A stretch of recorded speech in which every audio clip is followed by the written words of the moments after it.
Hi, and welcome to Across the Canon. My name is Brian. If you're watching this, it's probably because you love the Bible and learning more about the way the entire story flows together. Thanks for joining us for this episode. Today, we're looking at perhaps one of the more mysterious figures in the biblical narrative, the priest king Melchizedek. We're joined today by Erick Ybarra, and we'll be discussing his book, Melchizedek and the Last Supper, Biblical and Patristic Evidence for the Sacrifice of the Mass. Erick, thanks so much for joining us. Oh, thank you so much. It's great to be here, Brian. I appreciate it. You've been very kind. Oh, it's great. So I have absolutely loved this book. It has brought to my attention some things that I hadn't quite seen before. So I'm super excited to talk about it. But before we jump into that, tell us a little bit about your background. Where are you coming from? How did you come to write this book? Yeah. So I was born in Miami Beach, Florida, and was raised in a Catholic home, more of a Latino cultural Catholic environment community. Um, so I received the sacraments, but the education was not very well rooted. And so as soon as I hit my teenage years, I plunged into skepticism. When I hit university, I had a powerful conversion experience through a campus preacher. And I spent probably another 6 years after that in Protestantism. I was a Reformed Baptist. They call them Reformed Baptists. Some of your listeners might say, "Well, I don't know if they're really Reformed," That's all right. but I would have we called held to myself the that too. title. Yep. Okay, yeah. So, I mean, we were just Samuel Waldron fans, London Baptist Confession of Faith, 1689. So, if any of you guys are familiar with that, you know exactly what corner of the ring I was coming from. Um, but I did love studying Presbyterian, Mhm. Episcopal, Puritan theology. The church I went to, as soon as you walked in through the door, there was a table with, we had a bookstore as soon as you walked in, Puritan paperbacks. We Oh, loved yes. Puritan paperbacks. Um, yeah, so we had some insides with some of the owners of Sola Deo Gloria publications, and yeah, we just loved Reformed theology. Um, I did survey the horizon beyond Reformed Baptist churches. I started to sit with Lutherans and Mm. explore um, just the trail backwards, because as a Reformed Baptist, there's only so much you can carve out, right? And as soon as you go backwards, you start to feel lonely. Mhm. You start to feel lonely because it's like, how can all these people not have this basic inference that the Baptists are right? Yeah. But met some very good Lutheran people. One priest in particular who, packed me into a Lutheran library, and I just took off reading. Loved Luther, absolutely sensational writer. Um, the man perceived the human soul like I've Mm. never seen anyone else at the time, anyway. Since then, I've come to see some good competitors. Uh, but Luther just was mesmerizing, and I did ultimately disagree Mm. with his where he went with his doctrine on justification. Yeah. Although, like, his emphasis and his convictions are marked in me permanently, and I don't think I've ever given them up, even as a Catholic. Um, so I ended up walking down the Canterbury Trail, as some people call it. And so I was driving by a church, and I see a big sign that says Holy Eucharist offered at 10 a.m. And I'm thinking to myself, man, this is exactly what I'm reading. I'm reading about the penitential discipline in early Christianity, and talking about the altar and the offering and Mm. the president. I'm like, Holy Eucharist offered. That sounds more like what I'm reading. So I went that Sunday, that was next, and was floored. It was like seeing what I've been reading. And so you know, we were fixed on becoming Anglican. We ended up Mhm. joining the church. And I thought I was just becoming an Anglican, but within months, I I just I'm just an avid reader, so I'm like, okay, so where did we come from, right? Like we're apostolic succession. Saint Albans is our patron, um, right? We trace back. It's like, well, yes, but you got to understand that we are a break off of a break off of a sliver of a sliver of a sliver because of the liberalism that took over Canterbury and certain things that happened in the 70s and the 80s and the Episcopal Church. And I was like, wow. So was that an ACNA church? It was an APA, AP. Anglican Okay. Province of America, which is part of the continuum, but it's not ACNA. Um, in fact, uh, even though there are probably really cordial relations between ACNA and APA, they are not technically in like communion with each other. Okay. Um, so we were high. I didn't know I was joining high Anglo-Catholic Anglicanism. Gotcha. I thought I was just joining Anglicanism, but then I learned because um, the rector there believed in transubstantiation. He Okay. would give weekly articles from Bonaventure, Aquinas, and I felt like I was in like a medieval church, right? Yeah. So stepping farther back into history theologically. Yes, yes. And we all and one thing I noticed is that the rector and the Sunday school teacher and some of the other, elderly teachers that at that parish, they always talked bad about the reformers. Hmm. And I'm like, why do they keep talking bad about the reformers?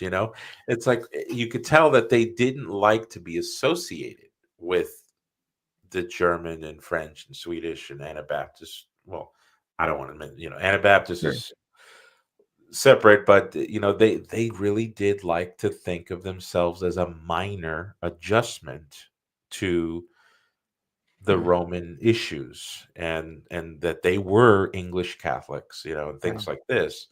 So that self perception grew on me, and but I did have issues with like our formation. Mhm. We had been maybe, I don't know, 20 something years old at most, and we started off with just lay people breaking off from the Episcopal bodies, Anglican bodies that were starting to ordain females and start questioning on sexual ethics and things Sure. like this. They didn't have a bishop. They started off as lay people, and once they got a bishop, then they're okay. Then we could, bottle rocket ordinations, so that way we Okay. can get bishops. And that bothered me because it's like, okay, this is starting to clash and collide with some of the ecclesiastical Mhm. concepts that I'm reading in like Cyprian of Carthage, Augustine of Hippo, Leo the Great. Um, the Greek and Latin fathers all seem to talk about the importance of unicity and the Yeah. validation of the priesthood and the sacraments. And you can't just play it right, you know? You've got to have the pedigree, the licentiate to really claim to have the power to change bread and wine. That's So yeah. Go ahead. yeah. Sorry. I was Yeah. gonna say so that's what I'm getting at. For like for anybody that's listening, is like this isn't just a ramble that you're going on, right? Like you went into this church because of the idea of transubstantiation and the Eucharist, Yes. right? But that idea, as we're kind of work through here, is really codependent upon this ecclesial structure, right? And the priesthood being passed down. And so like this, everything that you're talking about is actually directly connected to what brought you into that church. And now, so it sounds like you're just really starting to see that there's some dissonance here between this thing that I came here for and the reality of the ecclesial communion that I'm a part of. Yes, yeah, because you've got those two poles, right? Today the apologists are calling it the on one side it's sola scriptura, on Mhm. the other side it's ecclesialism is what they're Mhm. calling it now. And the idea is sola scriptura is the supremacy of the gospel, the supremacy of the doctrine of the New Testament, and apostolicity, the right to pastor, the right to preside, all those things is just from Bible study, Mhm. and you can do it yourself. It's not recommended to do it yourself. It's recommended to go through all these different channels, but all those channels really started off from a Bible study. Right. Um, and then on the other side is the ecclesialist, which is no, apostolicity has to be theocratically granted by a Mhm. tactile sacrament. Mhm. And that tactile economy itself has to be regulated by certain criteria. And that's what I was reading in the Fathers, right? Um, so that brought some due anxiety Yeah. as an Anglo-Catholic, even though we loved Catholics. I mean, Yeah. the spiritual father there, he loved Catholics. His library was filled with Catholics. He'd be arguing against Protestants, but it's like, there's just something missing, right? It's like the Yeah. puzzle's almost put together, but there's something missing here. And that missing piece is that apostolic licentiate Mhm. to really claim to be in succession, and not just in succession, but to be in that una sancta society Yeah. that the church saw as one and undivided. So that put me at the fork between Byzantium and Rome. I really Mhm. didn't want to go to Rome. I grew up a Catholic. My Okay. experience as a young boy, it was very inauthentic. Mhm. It was very nominal.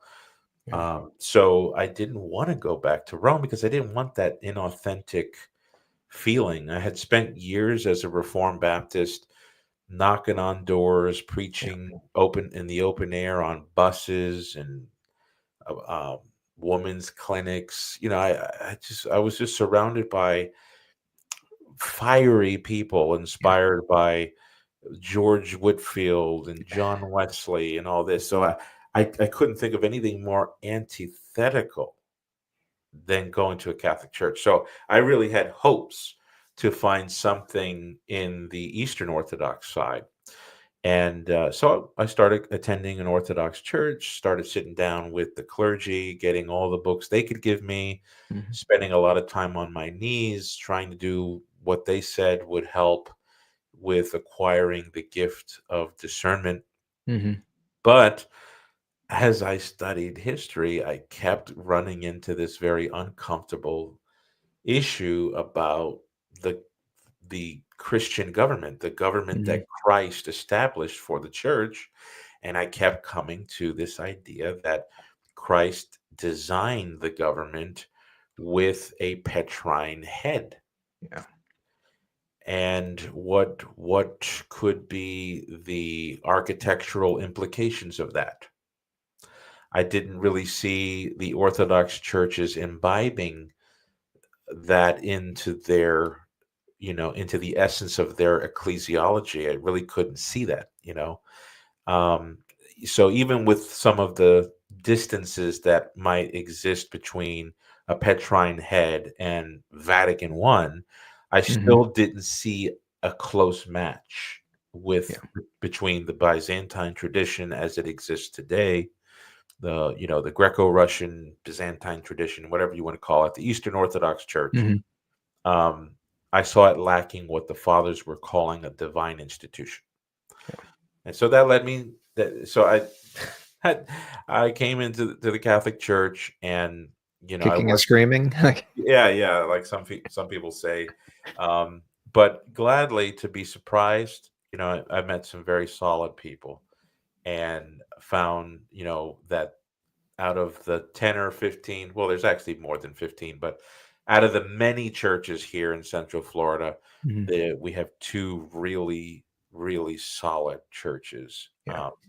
And so it just seems, it was a gift from heaven, really. So, yeah. So that, but that leads into the book because Yeah. as an Anglo-Catholic, there was division on this precise question of transubstantiation, even though some people believed it. An Anglo-Catholic church isn't going to be able to point to like a catechism, right? They Right. could say, well, the 39 articles, we don't really hold to those religiously, Okay, so then what do you do if somebody doesn't believe in transubstantiation? It's like, well, we just allow it. But and I was studying sources from like Catholic Answers and Hmm. things like this, and no disrespect to Catholic Answers here. So Sure. whatever I'm about to say, it's not going to be somehow to denigrate the work that they do. But if you are coming from a scholastic Protestant background, especially more towards like the upper high church Calvinist side or Hmm. the upper high church Caroline Divine side, Catholic Answers just doesn't frame their stuff to direct for for That's that fair. Like that's not their audience. that's not their audience. Yeah, right. Right. So when I was scoping out Catholic Answers, I would just say, well, we believe that. Well, I believe that. It's not necessarily a Roman thing, right? Um, and then I would look at this issue of transubstantiation, and it seems as though a lot of the resources were stopping at like John 6, First Hmm. Corinthians 11, Hmm. and then the Church Fathers. And I th- I started to see this issue with Melchizedek come up, in history, and the fathers are talking about it. And I said, wait a minute. I think we got to stop just flipping over to John 6 and First Corinthians 11. I think there's more, you know. And sure enough, man, I just started to dig and visiting seminaries, doing word searches and electronic files that had, all the church fathers searching up Melchizedek, searching up these things, and I just found an enormous amount of information, and I was seeing a straight funnel to the doctrine of transubstantiation, not as so much a like, well, this is like a hop, skip, and a jump, but it's a nice hop, skip, and a jump. I was seeing like a very powerful reason for the Hmm. necessity of transubstantiation in order to avoid other false teachings. Yeah. And so that's when I said, okay, this is really why I'm believing transubstantiation. Of course, the church, the conciliar authority of the church, all that Yeah. stuff. But when it came to like a fresh Bible study, I thought, okay, we've got more in our arsenal here than I originally thought. And so that's what really got me to start writing the book. And that's what I appreciated about the book is that it does, I think, create a good through line across both testaments Yeah. that ties pretty tightly together. Now, so we've thrown some terms out already: transubstantiation. We've talked a little about liturgy. But let's kind of take a quick step back and talk about the mass itself. All right, because you've got a chapter on this. So what when we're talking about the mass, when we're talking about transubstantiation, what are we saying is happening here, and why does that matter? Yes. So, boy, this is such a rich doctrine and mystery, but and there's several angles from which we could start. But Mm. I guess what I could say is that um, the Old Testament foretold a time when it implied directly that there will be a time when the Levitical program would be superseded at the very least. Mhm. Mhm. And um, the prophet, in this case, we have Psalm 110, Mhm. which is speaking prophetically, speaking to the future Messiah, so royal king figure, that he will be a priest forever, Mhm. which logically means that the Levitical priesthood has to have a period to give way to whatever's going to last forever, right? And so the Old Testament itself teaches the expiration, in theory, the expiration of the Levitical priesthood to make way for this priesthood according to the order of Melchizedek. Right. Yeah. And yeah, so I mean, just bottom line is whatever the fullness of times will bring, which is what Jesus proclaimed, right, when he came, it's going to be for the establishment of this priesthood. Mhm. Okay, so very good. So then when we're talking about the mass and transubstantiation, Yes. right? And so, because we may have some listeners that are, coming out of a Protestant background that are like, yeah, I still don't really like, what do you mean? Well, like, Yes. what is the mass? What makes the mass distinct from, let's say, a Protestant worship service? Yeah. So the mass is got and this is where some Protestants can be surprised a bit because like Lutheran, Presbyterian, and even Mhm. Anglican Mhm. systematicians tend to focus on the downward movement of the Mass, of the Eucharist. God through Christ is giving us gifts, Yeah. right? To feast on the flesh and blood of Christ. A Lutheran will say Amen. A Presbyterian will say Amen. Um, but in Catholicism and Eastern and Oriental Mhm. Orthodoxy, the the way of looking at it is both a downward and an upward. Yeah. So what's happening is that Christ gave us the power to offer to God the Father himself Yeah. as a holy victim offered on behalf of the sins of the world. Um, and so he empowered the apostles at the Last Supper when he said, "Do this in memory of me." Mhm. He gave human beings the power on a table to take bread and wine and to change it into his body and blood, and not just like material body and blood, but the real presence of Christ's victimhood, separated in symbol with wine and bread and offered up to God in order to give God due praise. Mhm. It is meet and right so to do. And so the New Testament doesn't so much bring an end to sacrifices. It does that. But what it does is it establishes the one and eternal Yeah. sacrifice. And so the Mass is Christ's priesthood shared with human beings in an ongoing, ever present way. Yeah. Um, and sometimes Protestants get the most comfort when it's explained like this, that the Protestant church always believed that when Christ ascended into heaven, according to the book of Hebrews, he entered into his high Mhm. priestly session, Yes. where he himself is present as the lamb slain in the presence of the Father, but he's there as an ongoing testator, right? Yeah.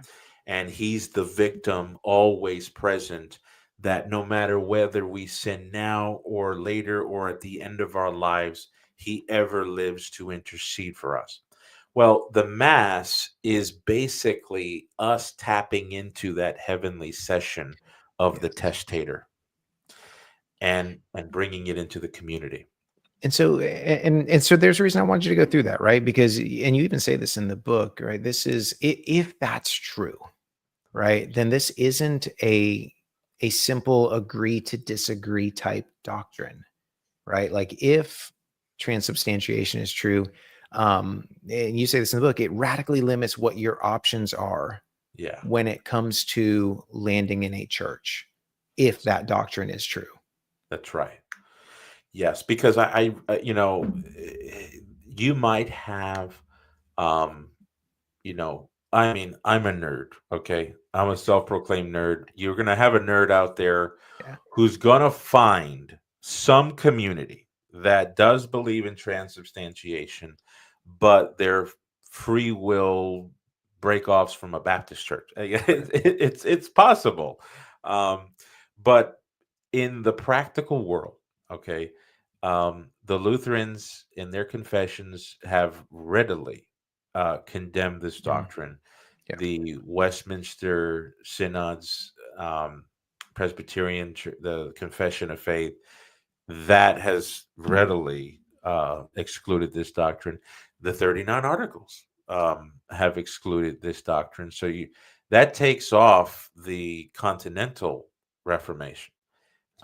Anabaptists sort of funneled down to a mere symbolist view now. Mennonite, Amish, they have an extremely pious way of celebrating the supper, and Catholics can actually take instruction from some of them, but their doctrine is still radically separate from that, Yeah. from transubstantiation. So it really does boil you down to high church Anglo Catholic environments where they're accepting of this doctrine, Mhm. although they have no way to force it. Um, Right. but they have some that hold it as an opinion, or you're right back into the apostolic churches, Right. Rome, Roman Catholicism, Roman Eastern Catholicism, Eastern Orthodoxy, Oriental Orthodoxy, or the Assyrian Church of the East. So what this book is supposed to do is it's supposed to take the Bible student, the one who Mhm. really has he's dropped everything to follow Jesus, um, to help him find the home that Christ where wants him to be in. And because this is such a fundamental doctrine, it's it's the very justification for why the testaments changed from old to new. You can't get more fundamental than that. Yeah. And so you're going to have to be exploring these old apostolic churches. And so that might not give you the singular answer, but Yeah. it definitely puts you in a place, I like to think of it as if you're like a Navy SEAL in the wilderness. You've you've you've surveyed the land and you have a good idea of where you need to be now, you know. Right. And it sounds like, I mean, because if transubstantiation is true, then you're going to end up in a church with priests, Yeah. right? And priests in a particular succession, right? So that is going to cut out a lot of options. And so, speaking of priests, right? We've got to discuss the priesthood starting back in the Old Testament, Yeah. right? Because primarily, when people think priests in the Old Testament, their mind's probably going to go straight to the Levitical priesthood. But the Levitical priesthood is not the first set of priests that we meet. So let's talk, a little bit about already in Genesis and within the Pentateuch. You do have two different priesthoods there. There is a Melchizedekian priesthood that we see in Genesis 14, and then we do see the later addition of the Levitical priesthood. So talk to us a little bit about the difference there, right? So, like, what Yeah. are these two priesthoods? Yeah, so one of the things that I debated when I was writing the book was whether to incorporate the the very many multivariated ways that the church fathers commented on Melchizedek. I was just very interested because Melchizedek is a mysterious figure, and a lot Mhm. of the early fathers, stretching from the West, but predominantly like in the Syriac commentators and in the Greek commentators, they're always trying to pinpoint who he is, whether he's Mhm. in a pre-incarnate Christ, a Christophany, if it was Christ himself, and or if it was Shem, trying to find the identity of Melchizedek. And there is just so much. In fact, Cyril of Alexandria surveyed like some of the writings that he knew to try and sift through who Melchizedek was. And he finally came to the conclusion, he's like, I'm done trying to figure out who it is. Okay. I just know what his import is. And that's all that God is asking us to know about Melchizedek, But I know some good Catholic scholars today are pretty settled on it being the Shemite Mhm. priesthood of, of basically creation, the overall priesthood of creation. Mm. I never really grabbed the rope to follow that line, um, because my focus was more specific. Yeah. And so Melchizedek shows up in Genesis 14:18. Abram and his men just got done fighting in war, Mhm. and Melchizedek shows up on the scene, and it calls him, the king of Salem, uh, Mhm. which is interesting because that's going to be the future Jerusalem, Yeah. king of peace, and he's a priest of the Most High God. Mhm. So Abram, who's the father of Israel, okay, Mhm. and for Semitic culture, this glares with significance. I know Yeah. for us readers now, okay, Abram saw a priest and submitted to Right. him as a priest. But for for these Semitical folks, especially the Jews, this was actually very significant because in some way, Abram was a priest in a sense because he's the progenitor of the seed and of Yeah. the ongoing story of of the seed that's going to come and sort of wage war against the serpent and all that. Yep. And he is submitting to Melchizedek as a priest by giving him tithes, which is it's loaded with significance because Moses wrote Genesis from the standpoint of the Egyptian setting, Mhm. coming out of Egypt. So they all knew the tithe process Yep. was a priestly had priestly significance. So for Abram to really, to give tithes to Melchizedek, and then for the gifts that are being presented to be the bread and the wine, um, this may not have popped out on the to the reader, may not have been. Peter tells us that the prophets looked at these things from Mhm. afar, right?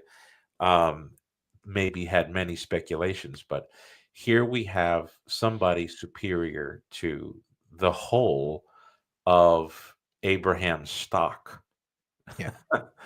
And so what that means is later on when we get into Psalm 10, out of nowhere, out of Mhm. nowhere, we get this, prophecy of a priesthood that comes through Melchizedek, who himself had no origin, um, or ending.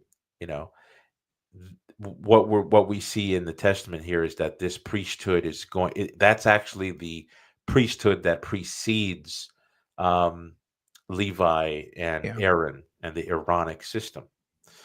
Yeah, And and in the book, I want to say you make the argument that in that Semitic mindset that you were bringing up earlier, that when Abraham presents that offering to Melchizedek and recognizes Melchizedek as a superior, Levi is there in a sense within Abraham because Levi is ancestor to Abraham. So Abraham is in a real sense representing Levi, and the entire structure that will come from Abraham is being represented in that offering to Melchizedek. So it shows that that whole system that's going to come out of Abraham, including the Levitical priests, are not as great, right? Are less than the Melchizedek status of priesthood. yeah, they paid tithe. That the way that depending if you're Pauline Hebrew authorship, Paul, the way he, because I hold to the traditional view. It's not that traditional, it's not replete in the fathers, but I'd like to think Paul wrote the book of Mhm. Hebrews. But um, the way he speaks of it is in that corporate corporate representational motif that any Jew would have been familiar with. Paul brings it out when he says that our fathers, our ancestors were baptized into Moses when they went through the Red Sea. Um, there's just a number of conceptual themes that show their anthropological lens, and so for Abram to have paid tithes, that's like Adam. When Adam sinned, we all in a sense were incorporated into this individual. In the same way, all of the Levites, the whole stock of Abraham paid tithe to Melchizedek. So yeah, Melchizedek stands as this meta priesthood that Mhm. the Jews just didn't know. But the psalmist was given a supernatural view to it. And so Abraham presents this tithe to Melchizedek, and Melchizedek brings out the bread and the wine. So, what Yes. is the significance of this? Yeah, this is where, when I was trained in hermeneutics at the Reformed Baptist Church I went to, it was pretty. They built a pretty good discipline in us. I immediately jumped into learning Koine Greek Mhm. and studying commentaries and learning the science of biblical interpretation, right? The nor the just the literal grammatical historical method, right? Yeah. And it's very cutthroat on not going beyond the text, right? Mhm. So being reared in that scientific view, I was stuck with saying, well, it just says bread and wine, doesn't say anything else, doesn't say what the function of the bread Mhm. and the wine was, and things like this. Um, and so I had to, think to myself, well, is this the gift? Is this Mhm. the material sacrifice that Melchizedek is offering to God and then is consuming as a completion of the sacrifice? And I ran into some, Protestants who would lodge the objection, well, this is just lunch. In fact, Calvin said it was just refreshments, and Luther and Calvin especially, because come to find out, they were getting this whole Melchizedek and the Last Supper story from their Catholic counterparts, Mhm. right? And so they were kind of sick and tired of it. And so they would say, look, if this was the case, that the bread and the wine were the sacrifice of Melchizedek, and somehow this is going to get subsumed into the antitype, it would have come up in the book of Hebrews. And since it didn't come up in the book of Hebrews, it's just food. Um, but then you have to ask some more questions, you know. Um, Order of Melchizedek, what does that mean? The Mhm. the mean, I mean, it's a less defined term. It's more of like in the form or pattern, right? So we don't want to conflate like the term order with like the Dominican order or the Right. Franciscan order. Um, but Christ has to come in the pattern of the Melchizedekian priesthood. We already see that with the unending life, Right. the endless life without origin. Um, but what did Melchizedek sacrifice? You know, and that's the question, because if he was what was patterned from the beginning, which is animals, um, then that kind of makes a disjunction, a significant one, that I think would disrupt the pattern, from the shadow to the fulfillment in between Melchizedek and Christ. Yeah. And when you have Christ taking bread and wine at the Last Supper and calling it his body and blood, that's the answer there. That's the answer there. He is in his Melchizedekian pattern, and he is taking the bread and the wine, precisely what Melchizedek brought to Abram. And that's what And yeah, so that's what I thought was interesting was, when after I read this, I'm like, I'm really thinking through this. So I want to go back and read some of, the good Protestant biblical theologians that I've, got on my shelf. And they would all agree on the idea that, yes, like he is in the type or the order of Melchizedek in that eternality, right? that's And it. that he has Yeah. no beginning, no end, right? And so we're all going to agree on that. But nobody that I was reading seemed to touch the bread and the wine coming together. And so when I saw that argument from you, I was like, okay, I want to chew on this some more and really, think about this because it seems to fit, right? Like if the order is not just that he is eternal, yes, he's eternal without being without end, but a priest does offer something, Yes. and it just seems to be a bit obvious that the offerings are identical at the Last Supper and with what Melchizedek brings out. And so tie that together for us a little Yeah. bit. Yeah. Yeah. So, you know, Melchizedek comes up and then he's out. He pops up and then is out of the scene. And when you start to read, like, Hebrews and um, some of the like developments in biblical scholarship in the 70s and the 80s, um, where they're starting to really what I mean is evangelical institutions where they started to get really focused on the oddity of how the apostles were reading the Old Testament. And Mm. the book of Hebrews was front and center. Um, you see these quotations from the Psalms, and it's like, what? You go back to the Psalms, it's like, this got nothing to do with this. You're reading the sermons that Peter was giving in Acts chapter 2 and 3 and 5, and it's like, how did he go from that to this, right? And so in comes the science of biblical theology and trying to prove that the apostles were not nuts. Yeah. And well, I mean, I seem to remember either a book or an essay written with the title of something along the lines of did Peter teach the right doctrine from the wrong text? Yeah. Talking about Yeah. Acts, right? Yes. Like, hey, this doesn't seem to link. I mean, he's teaching the right doctrine, but how did he get it from there? Right.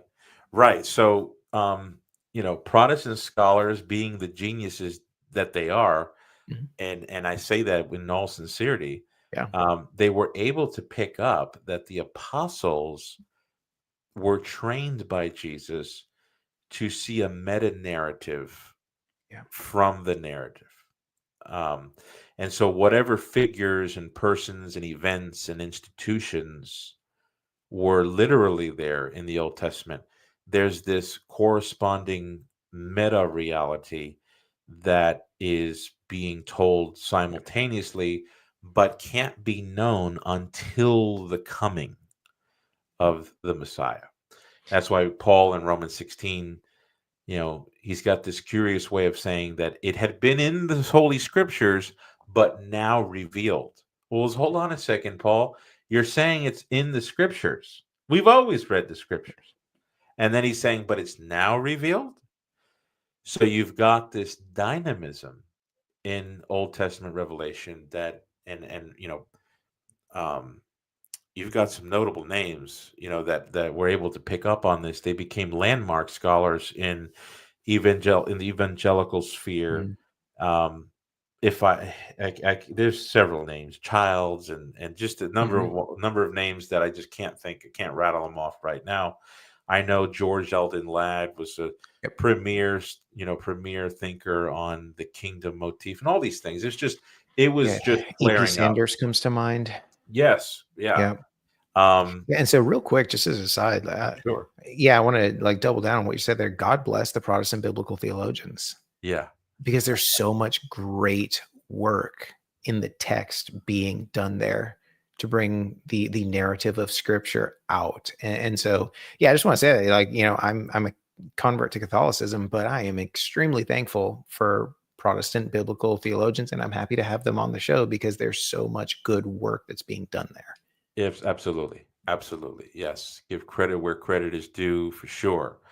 And in many ways, like they're unearthing treasures that even Catholics and Orthodox don't even know are part of their own liturgical hymnographic tradition. Yes. Anyway, so we go back to, Melchizedek showing up and then going out. The author to the Hebrews draws out the very necessity for the Levitical priesthood to be superseded Mhm. from a couple of verses in Genesis and one verse in Psalms, in Psalm 109, 110, depending on what construction of the Psalms you've got. That's like 5 verses to basically show that Aaron and the Levitical priesthood it has an inward requirement for expiration. That's amazing that all the author to the Hebrews has to do is make one point from a small little section that all the Jews knew very well, and he's got this earth-shaking conclusion from it. That means that when Melchizedek comes on the scene, it's extremely significant that he is priest. Yes. And if it's extremely significant that he is present as priest, and we don't see anything of his cult, that would raise just way too many flags. Like, how could so wait a minute.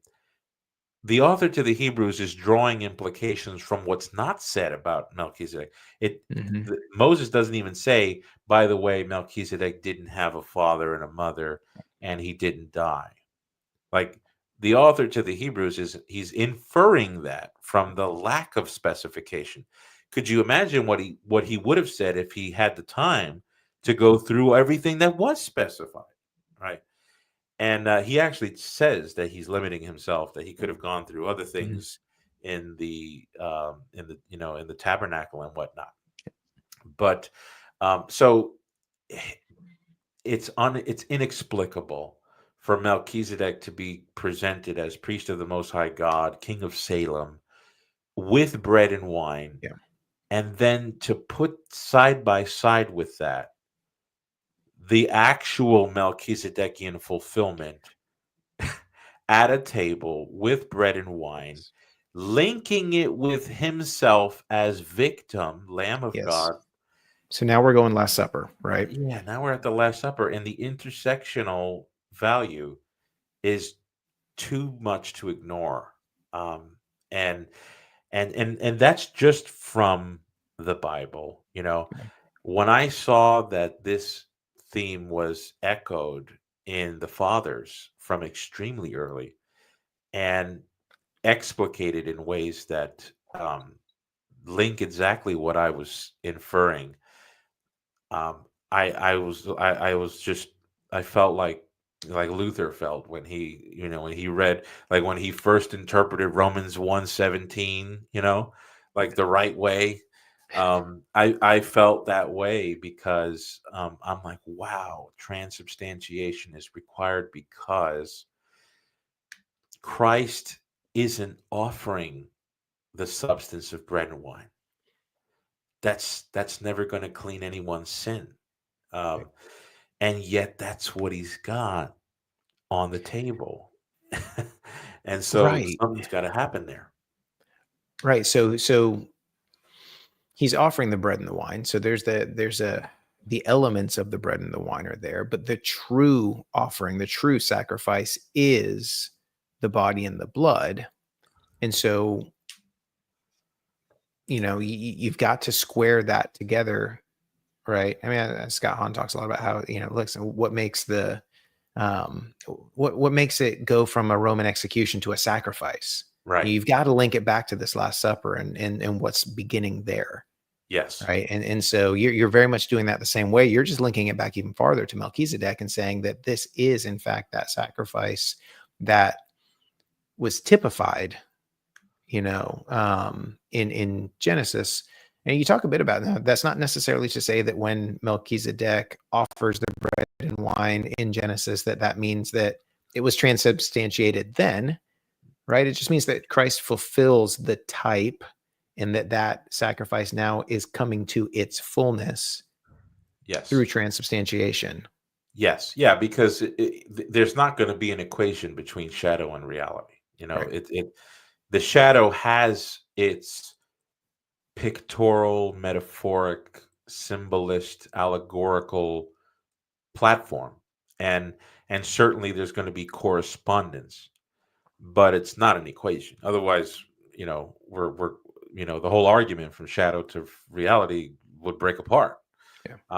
I think there is one father who kind of tries to infer that Melchizedek offered the body and blood of Christ, but I think he kind of went too far with that.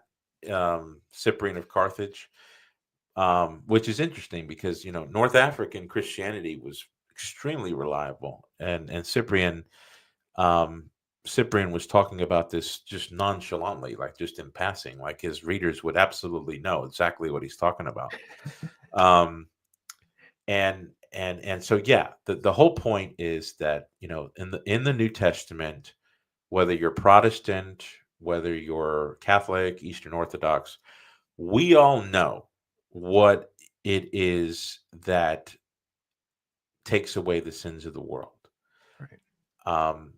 The author to the Hebrews in chapter 13 makes this reference to the eternal covenant, and that covenant is founded upon the sacrifice of Christ, which in the same epistle from Psalm 40, the material is the body you have prepared for me, quoting Psalm either 40, 41, or 45. I can't recall, but it's the body of Jesus.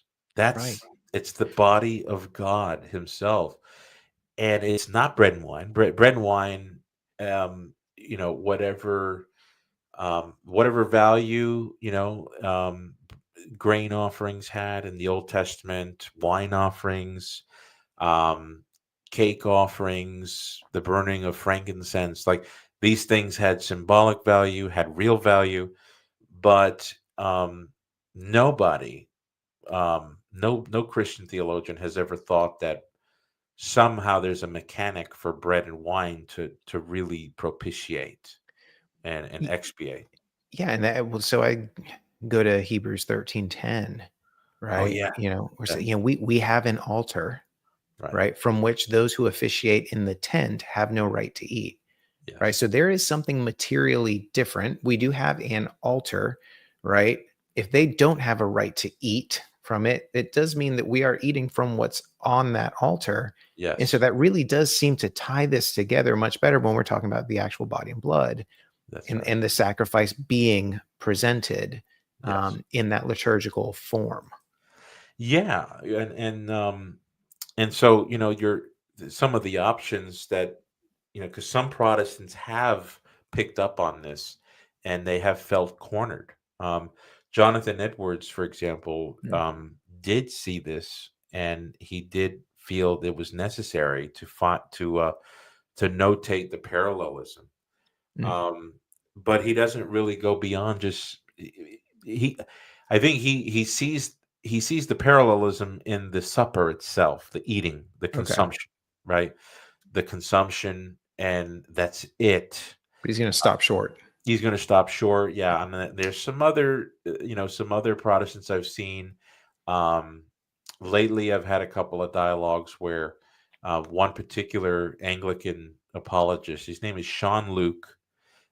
He himself he's published in some academic journals, and he's Ted's graduate, and Okay. he tries to incorporate this because he thinks it's very undeniable. Mm. But he still wants to make it sort of like a post sacrificial meal. I don't think he would deny that there's sacrificial reality, but um, I would imagine other Protestants, if they're going to venture into into the neighborhood of what we're talking about here, they're going to want to say, okay, fine, I accept that. But all we're doing is we're getting the post-sacrificial mode. We're not getting the sacrificial mode, right? Hmm. Um, Hebrews 13 says, we have an altar that those in the tent don't have access to. Well, that just means that we're in mealtime. The sacrifice time was AD 33. Hmm. Um, all of our Lord's Supper celebrations are just mealtime. The problem with that is it's called an altar. So, and if I did some research into like the early temple architecture where they did sacrifice animals and they did eat them. Hmm. Paul brings out this point in his letter to Corinth. But the tables were sometimes in the basement, and they were not the altar. Like they weren't the altar, because they were just serving the meat. Okay. In the back of the temple, they would sell it for people who wanted to buy. But for us to call it an altar, and for Christ to say, "Do this in memory of me," do what in memory of him? Hmm. And it's the symbolic signification, a broken piece of bread that doesn't correspond to simply mealtime. Yeah. Like, oh, I want a piece, you want a piece, so I've got to break it. No, No. that's not the significance of the breakage. Right. The significance of the breakage is that it effects and shows forth, like Paul says, we show forth the death of Christ until he comes again. Mm. Um, in other words, that very sacrifice, which is singular, Yes. absolutely one and Yes. One indivisible. time. Yeah, I mean, I made that point at the beginning of the book. The utter and simple indivisibility and the non-multiplicity of the death of Yes. Jesus. Because there are, I have run into some Protestants who really think that, like, Jesus goes from that living to dying state. Right. You know? That he's re-sacrificed. Yes, Yeah. and that's you That's know not it. That's not it. Yeah. So we have a miraculous representation of the one death, and that's what corresponds to the breaking of the bread. Because that's part of what the sacrament is. If you've got the blood of the body, and then you've got the body, and they're separated, and that is a sacrificial signification, because in the Old Testament God said the blood makes atonement, because that's there in the life, Yes. and it has to be emptied. That's why they couldn't eat the thing with the blood inside of it. Blood had to come out. So there's just no way in the world you can remove the sacrificial significance of the Last Supper and the repetition of that, not the repetition of his death, but the repetition of the Last Supper that he ordered to be done. Um, there's just no way to say that that's just mealtime. And what we see is Hebrews calling it an altar, and then Hmm. even Paul calls it an altar. Well, he calls it a table, but it's very clear that the table of Christ and the table of demons has that sacrificial connotation. And of course, in the New Testament, and in the early church fathers, they're all talking about the offerer, the offering, the Hmm. altar, the sacrifice. Right. And that's what I thought was interesting. It's like, oh, okay, Eric, maybe you've got this one-off idea that you found here, but when you pick up this book, I think what surprised me reading it was that probably better than half the book is you citing this idea in early church fathers who also saw this idea there. Yeah, yeah. Yeah, that's really. I mean, I had quite a bit of confidence in it because I knew that the Catholic theologians that were counter reforming, they were bringing this up. Hmm. um, because you see the jabs that Luther and Calvin are making. Right. Um, but once I, found that leaf in Cyprian and then Clement of Alexandria and then Augustine, for goodness sake, Jerome, and then all the way up through the Spanish fathers in Spain, Gaul, Bede in England, and then you've got the Greek fathers, Chrysostom, and it's like this was all over the place. Nobody overlooked this connection. And, Yeah. and and yet in the Protestant world, where, like you said, give due respect, Hmm. they are mounting an expertise on this method of reading the Old Testament, but they are for some reason they're largely overlooking this, but you don't see that being overlooked in the fathers and the Roman liturgy itself. The Roman liturgy has the sacrifice of Isaac and Melchizedek, the holy I, victim that was I put noticed. into the liturgy. Yeah, I noticed it popped to me more here recently, hearing Melchizedek in the prayers during the Yeah. Eucharistic liturgy here the last couple of weeks. I was like, ah, yes, there he is.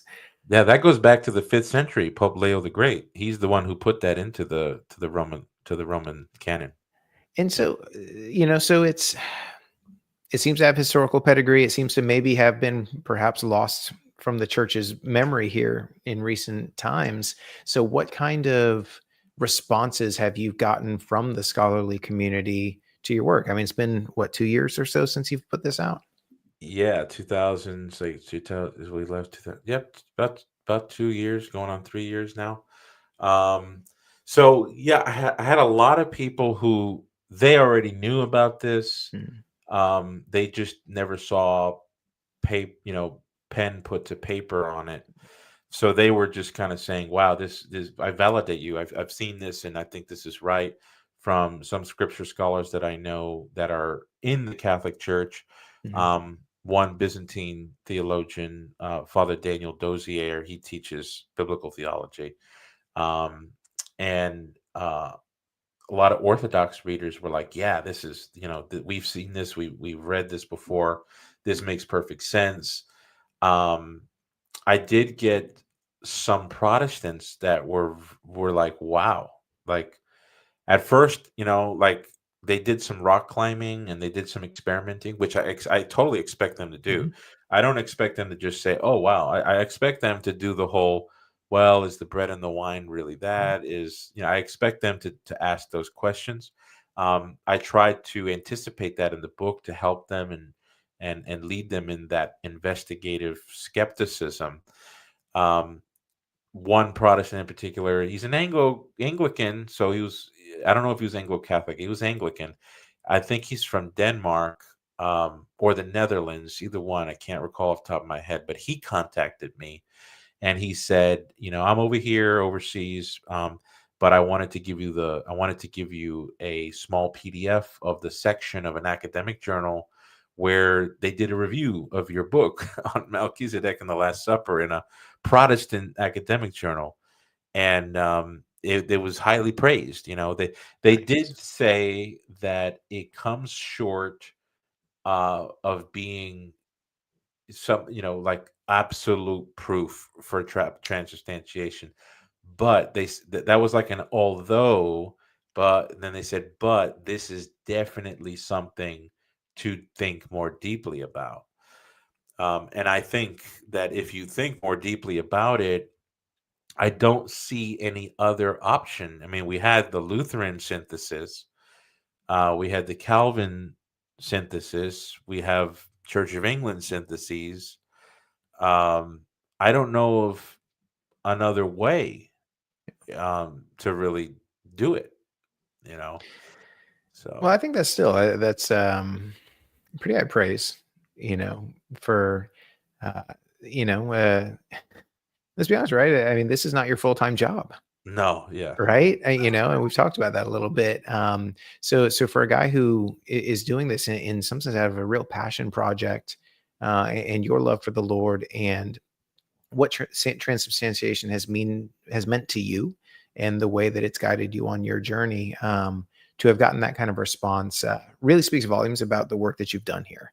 And so, again, I highly recommend, check this out. It's on Amazon. That's where I got it. If there's other places, pick it up from there. But by all means, get this book. I mean, it's a pretty quick read, but it's a deep read, and it I think is a convincing display of showing how this narrative works across the canon, right? Because that's what we're wanting to look at here.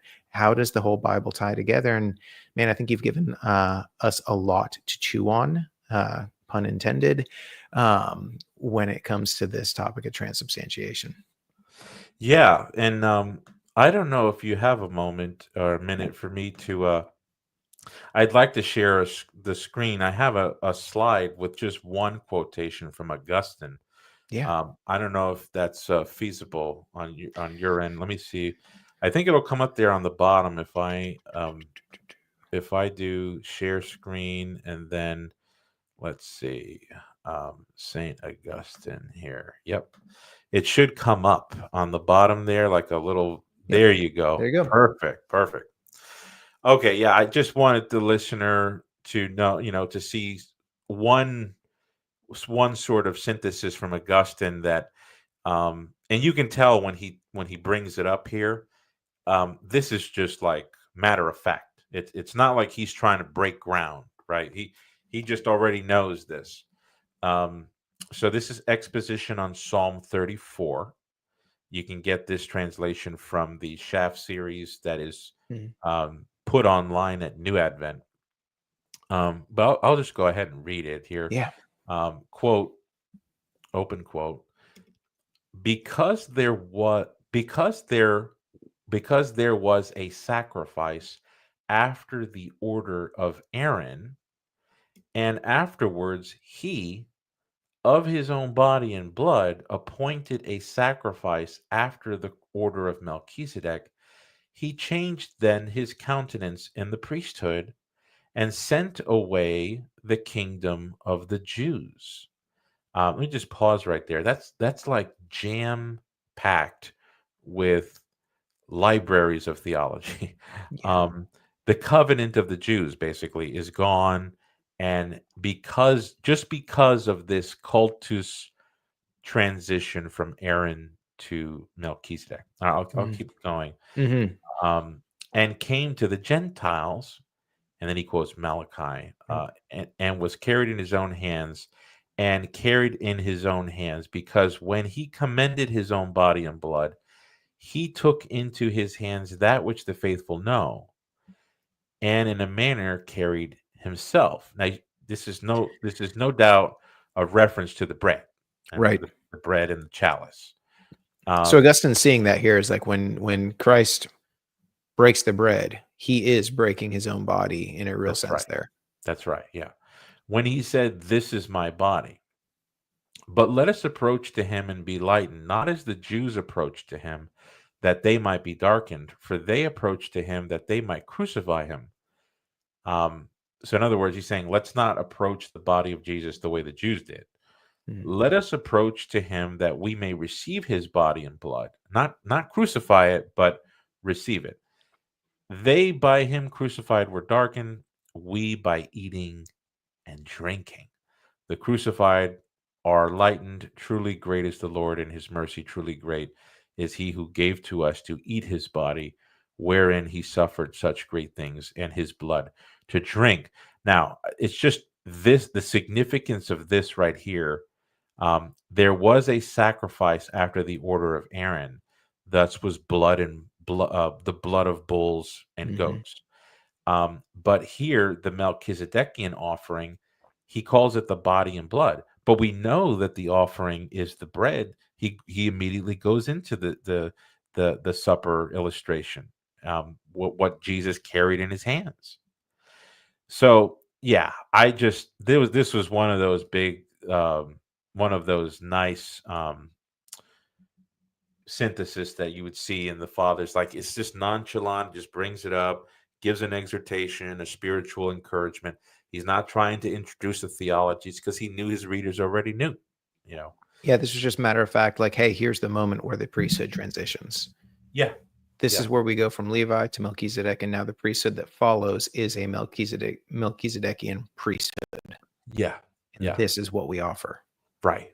Yeah. And that, it's, and again, I recommend the listener to get the book, because the second half of the book, I go from like the 2nd century and I just trek onward. I've got a ton more from Augustine. So, I mean, I can understand if somebody kind of feels unsafe, and that's why I provided a preponderance of echoing and reflection from these early writers that we call saints and doctors, so that we know we're not running in the wilderness on our own. No, and I appreciate the work that you did here. I think, for any Catholic or Orthodox or Oriental Orthodox, I mean, I think they're going to feel right at home with this.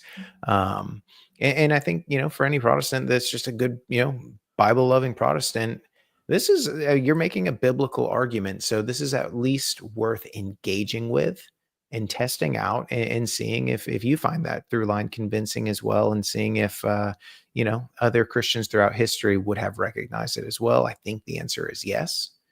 But Erick, thank you so much for taking the time to come on and share this with us. I know you've also got, like, you've made like is like a 10-part series where you go through teaching this as well.